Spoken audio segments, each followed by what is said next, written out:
Hello, dear student. Today we will discuss about respiratory system in human body. तो सबसे पहले श्वसन पढ़ने से पहले हमें ये पता होना चाहिए कि प्रत्येक जीव को किसी न किसी कार्य को करने के लिए ऊर्जा की आवश्यकता होती है। वो ऊर्जा उसे कहाँ से मिलती है? वो ऊर्जा उसे मिलती है भोजन के ऑक्सीकरण से। जैसे भोजन के रूप में होता है ग्लूकोज C6H12O6। इसके साथ जैसे ही ऑक्सीजन जुड़ती है, जब हम श्वसन की क्रिया करते हैं तो क्या कौन सी गैस जाती है? ऑक्सीजन। ऑक्सीजन जैसे ही ग्लूकोज के साथ जुड़ती है तो प्रोडक्ट के रूप में CO2 H2O प्लस ऊर्जा एनर्जी बनाती है। तो ये जो जल है, हमें पता है कि जो मानव है, ह्यूमन बॉडी है 70% जल से बनी होती है। तो ये तो किसमें काम आ जाएगा? शरीर में। इसके अलावा जो ऊर्जा होती है वो ATP के रूप में संश्लेषित कर ली जाती है। इसके अलावा बची हुई जो CO2 होती है उसको उच्च शोषण के दौरान शरीर से बाहर उत्सर्जित कर दिया जाता है। तो श्वसन की परिभाषा क्या होगी कि श्वसन एक ऐसी जैविक क्रिया होती है जिसमें ऑक्सीजन का उपयोग भोजन के ऑक्सीकरण में किया जाता है। उसके उपरांत बनने वाले प्रोडक्ट में CO2 को उच्च शोषण के द्वारा शरीर से बाहर उत्सर्जित कर दिया जाता है। यह क्रिया श्वसन रेस्पिरेशन कहलाती है। इसके अलावा श्वसन जो होता है वो दो प्रकार का होता है। नंबर 1 अनोक्सी श्वसन, नंबर 2 ऑक्सी श्वसन। अनोक्सी श्वसन का मतलब कि ऐसी क्रिया जिसमें भोजन के ऑक्सीकरण के लिए ऑक्सीजन की आवश्यकता नहीं होती है। तो ऐसा श्वसन क्या कहलाता है? अनोक्सी श्वसन। कौन से जीवों में होता है? ये होता है बैक्टीरिया में। इसके बाद नंबर 2 ऑक्सी श्वसन। ऑक्सी श्वसन का मतलब ऐसी क्रिया जिसमें श्वसन के लिए ऑक्सीजन की आवश्यकता होती है, ऑक्सी श्वसन कहलाता है। एग्जाम्पल अधिकांश जीव। उसके बाद हम बात करते हैं मानव में श्वसन तंत्र। तो जो मानव होता है, मानव में मुख्य श्वसन अंग होता है लंग्स, फेफड़े। इनके अलावा सहायक श्वसन अंग के रूप में मानव में नासा छिद्र होते हैं। सहायक श्वसन अंग के रूप में नासा छिद्र। देखो सबसे पहले हमारे शरीर में जो नाक होते हैं, नाक के बाहर की तरफ संख्या में 2, एक जोड़ी बाहर की तरफ नासा छिद्र होते हैं। इन नासा छिद्र के बाद यहाँ पर होती है नासा गुहा। मतलब कि जब श्वसन की क्रिया करते हैं तो सबसे पहले जो गैस होती है वो कहाँ आती है? नासा छिद्र में। नासा छिद्र से कहाँ जाती है? नासा गुहा में। नासा गुहा के बाद गैस कहाँ जाती है? ग्रसनी में। ग्रसनी के बाद कंठ में, कंठ से श्वास नली, श्वास नली से श्वसनी, श्वसनिकाएं और वायुकोश। तो मुख्य श्वसन अंग क्या होता है मनुष्य में? वो होते हैं फेफड़े। फेफड़े जो होते हैं उसमें सबसे पहले मनुष्य क्या करता है? श्वसन की क्रिया करता है। तो गैस कहाँ जाती है? नासा गुहा में। नासा गुहा में क्या होते हैं? छोटे छोटे रोम होते हैं और श्लेष्माएं उपस्थित होती हैं। छोटे छोटे रोम और श्लेष्माएं। ये रोम और श्लेष्माएं क्या करती हैं? गैस के साथ आने वाले जितने भी हानिकारक जीवाणु, धूल और धुएं की जो कण होते हैं उनको यहीं अवशोषित कर लेती है, ताकि ये सभी जीवाणु, धूल और धुएं की कण कहाँ नहीं जाए? फेफड़ों में ना जाए। उसके बाद देखो ये वाला जो रीजन है आगे की तरफ, ये देखो बिल्कुल कैसा है? लचीला है। मतलब कि किसका बना होता है? उपास्थि का बना होता है। इसके अलावा नासा गुहा में अंदर की तरफ ये वाला यहाँ पे हार्ड होता है। इसके अंदर ये नासा जो गुहा है यहाँ पर 4 अस्थि होती हैं। कौन कौन सी होती है? नंबर एक नेजर, एक होती है मैक्सिला, एक होती है प्री मैक्सिला, दूसरी और एक होती है एथेमोइड। ये चार अस्थि होती हैं, कहाँ होती है ये? नासा गुहा में। उसके बाद ऑक्सीजन यानी कि गैस वो कहाँ जाती है? नासा गुहा के बाद जाती है फेरिंक्स, लेरिंक्स, ग्रसनी में जाती है। ग्रसनी कहाँ होती है? ग्रसनी होती कंठ के ऊपर, यानी कि ग्रसनी एक ऐसा क्षेत्र होती है जो दोनों का काम करती है, किसका? श्वसन का भी और भोजन का भी। कैसे? देखो ये ऊपर की तरफ हमारे क्या है? नासा गुहा ऊपर की तरफ, नीचे क्या है? नीचे मुख गुहा। तो ये तो हो गई नासा गुहा और ये हो गई मुख गुहा, यानी कि ये तो हो गया नेजल कैविटी और ये हो गया बकल कैविटी। नेजल कैविटी, नासा गुहा, ये बकल कैविटी, ये दोनों जहां पर मिलते हैं उस रीजन को बोला जाता है ग्रसनी। यानी कि जो ग्रसनी होती है वो श्वसन और पाचन दोनों का काम करती है। उसके बाद ये ग्रसनी कहां पर खुलती है? एक नीचे एक छिद्र के रूप में खुलती है जिसे बोलते हैं कंठ, ग्लोटिस। कंठ के अंदर सूक्ष्म छिद्रनुमा संरचना कहलाती है ग्लोटिस, यानी कि घाटी द्वार।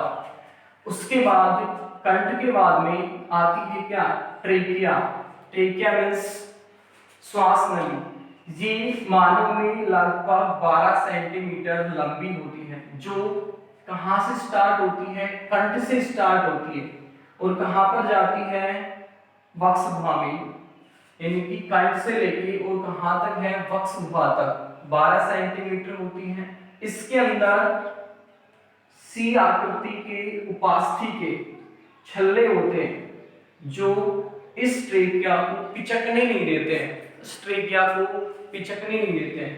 उसके बाद जैसे ये श्वास नली कहां पर आती है? दोनों लंग्स में, एक कौन सी तरफ है? राइट साइड में है, एक लेफ्ट साइड में। ये हो गया राइट लंग्स, राइट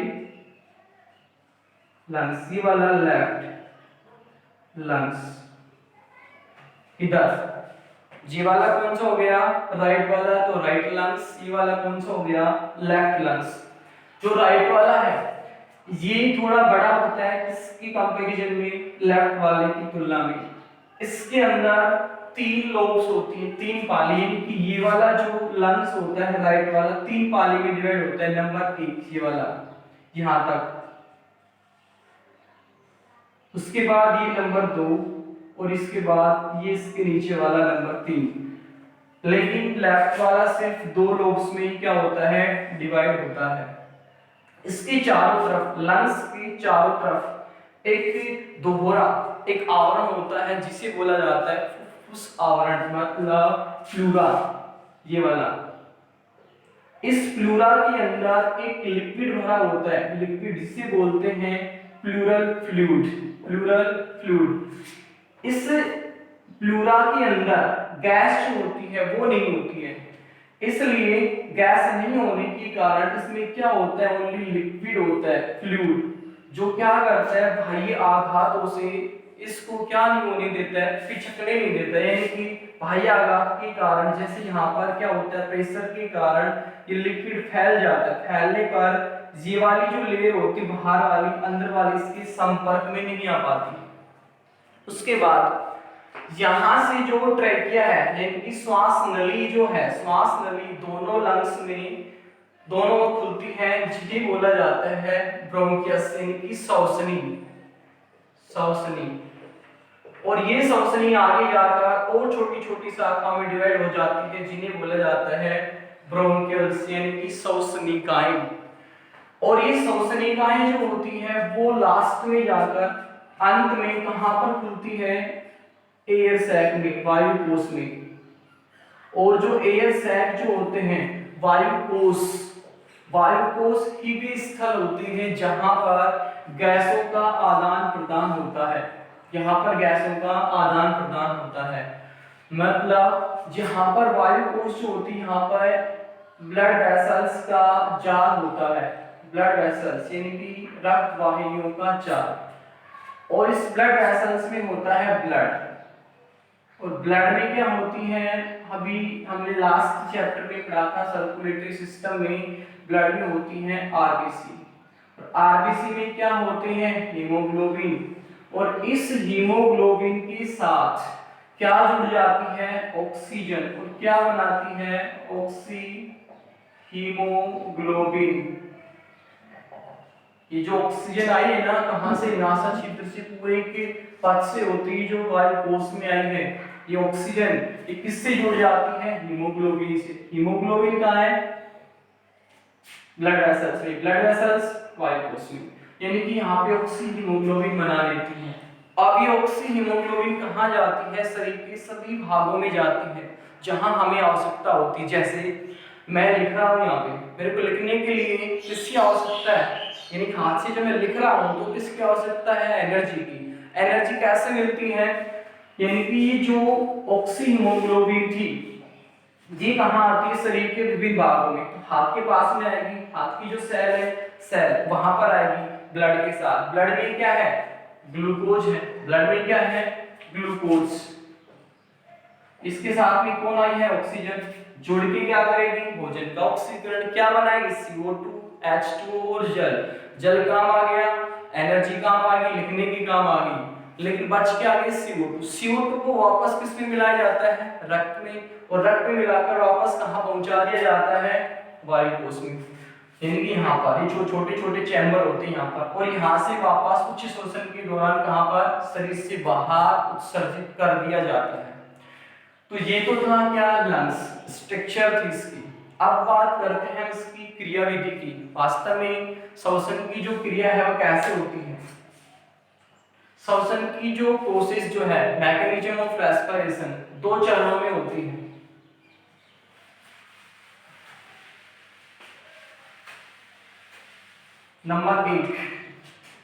नंबर एक होती है निःश्वसन। निःश्वसन का मतलब होता है श्वसन जो है, यानी कि गैस जो होती है, ऑक्सीजन है उसको अंदर लेना। नंबर 2 पर होती है उच्छ्वसन। उच्छ्वसन। तो सबसे पहले नंबर 1 पर आती है निःश्वसन। निःश्वसन का मतलब कि अंतःश्वसन। अंतःश्वसन का मतलब इंस्पिरेशन। तो सबसे पहले ऑक्सीजन यानी कि गैस को अंदर लेने की क्रिया क्या कहलाती है, निःश्वसन। बहुत सिंपल है। देखो हम क्या करते हैं, जो श्वास लेते हैं, श्वास लेते हैं तो क्या होता है, जो हमारी वक्ष गुहा है, जो छाती है, छाती के ऊपर बिल्कुल दोनों छाती के बीच में यहाँ पर एक अस्थि होती है, इसे बोलते हैं स्टर्नम, पुरोस्थि। और एक होती है पीछे की तरफ बैकबोन, जिसे रीढ़ की हड्डी बोलते हैं। इन दोनों के बीच में 12 पसलियां होती हैं, 12 रिब्स होती हैं, और ये दोनों आपस में क्या होती हैं, जुड़ी होती हैं। 12 जो पसली होती हैं, उन पसलियों में जैसे कि 2 पसली हैं, ये ऊपर वाली फर्स्ट, ये सेकंड, इन दोनों के बीच में 2 पेशी होती है, मसल्स होती हैं। उन पेशी को बोला जाता है, इसको एक्स्ट्रा इंटरकोस्टल मसल्स, एक को बोला जाता है इंटरकोस्टल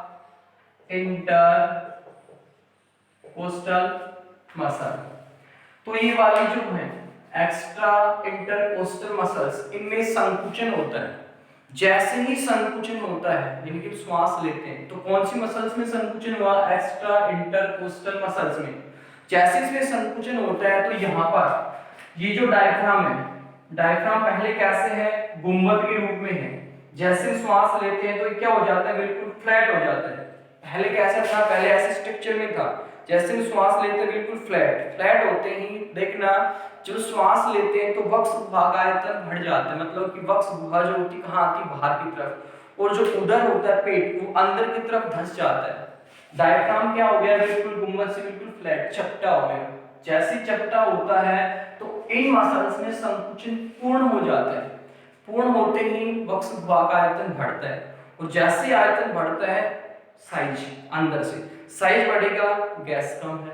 जैसे ही आयतन बढ़ेगा तो अंदर की तरफ प्रेशर जो होता है बिल्कुल कम हो जाता है, क्योंकि अंदर ऑक्सीजन बहुत कम है और बाहर वायुमंडल में ऑक्सीजन बहुत ज्यादा है। तो क्या होगा, हमने पढ़ा है डिफ्यूजन पढ़ा है। डिफ्यूजन यानी कि विसरण। विसरण का मतलब गैस का अपनी उच्च सांद्रता से निम्न सांद्रता की ओर गमन। तो गैस क्या करेगी, अपनी उच्च सांद्रता से कहाँ आएगी, निम्न सांद्रता की ओर। कैसे आएगी, सबसे पहले नासा छिद्र से होती हुई नासा गुहा, ग्रसनी, कंठ, श्वास नली, श्वसनी, श्वसनिकाएं और वायुकोश। वायुकोश ही वे स्थल होते हैं जहां पर गैसों का आदान प्रदान होता है। कौन आई यहाँ पे, ऑक्सीजन। ऑक्सीजन आई। और वायुकोश में क्या होते हैं, ब्लड वेसल्स। ब्लड वेसल्स में क्या होते हैं, ब्लड। ब्लड में क्या होती है, आरबीसी। आरबीसी में हीमोग्लोबिन। और इस हीमोग्लोबिन के साथ कौन जुड़ जाती है, ऑक्सीजन। क्या बनाती है, ऑक्सीमोग्लोबिन। कहाँ जाएगी, शरीर के विभिन्न भागों में। बदले में जो CO2 बनती है वो वापस कहाँ पर आ जाती है, रुधिर के द्वारा कहाँ पर आ जाती है, वापस एयर सैक में। तो ये तो संपूर्ण क्रिया क्या हो गई, निःश्वसन है। उसके बाद नंबर 2 उच्च श्वसन। उच्च श्वसन का मतलब श्वास को बाहर छोड़ना, मतलब एक्सपिरेशन। इसमें क्या होता है, जो डायफ्राम होता है अपना, ये चपटा हो चुका था किसमें, निःश्वसन में। इसमें अब क्या हो जाएगा, वापस गुंबद के रूप में हो जाएगा। जैसे गुंबद के रूप में होगा तो उधर जो है हमारा बाहर की तरफ निकलेगा और जो वक्ष गुहा का आयतन है वो बिल्कुल क्या हो जाता है, शिथिल। शिथिल होती है वक्ष गुहा का आयतन क्या हो जाता है, कम। जैसे ही कम होगा इनमें एक्स्ट्रा इंटरकोस्टल मसल्स में क्या हो जाता है, शिथिलन। शिथिलन होते ही आयतन क्या हो जाता है, वक्ष गुहा का कम। कम होते ही प्रेशर बढ़ जाता है। जैसे प्रेशर बढ़ता है तो अंदर अब यहाँ पर कहाँ, इस एयर सैक में क्या है, कौन सी गैस है, कार्बन डाइऑक्साइड ज्यादा है किसकी तुलना में, बाहर वायुमंडल की तुलना में। अब यहाँ से क्या होगा, विसरण। विसरण के दौरान CO2 कहाँ जाएगी, श्वसनिकाएं, श्वसनिकाओं से श्वसनी, श्वास नली, कंठ, यहाँ से होती हुई कहाँ चली जाती है, शरीर के बाहर। तो ये संपूर्ण प्रक्रिया क्या हो गई, उच्च श्वसन। तो ये 2 प्रकार से प्रोसेस होती है किसकी, श्वसन की क्रियाविधि की, निःश्वसन और उच्च श्वसन।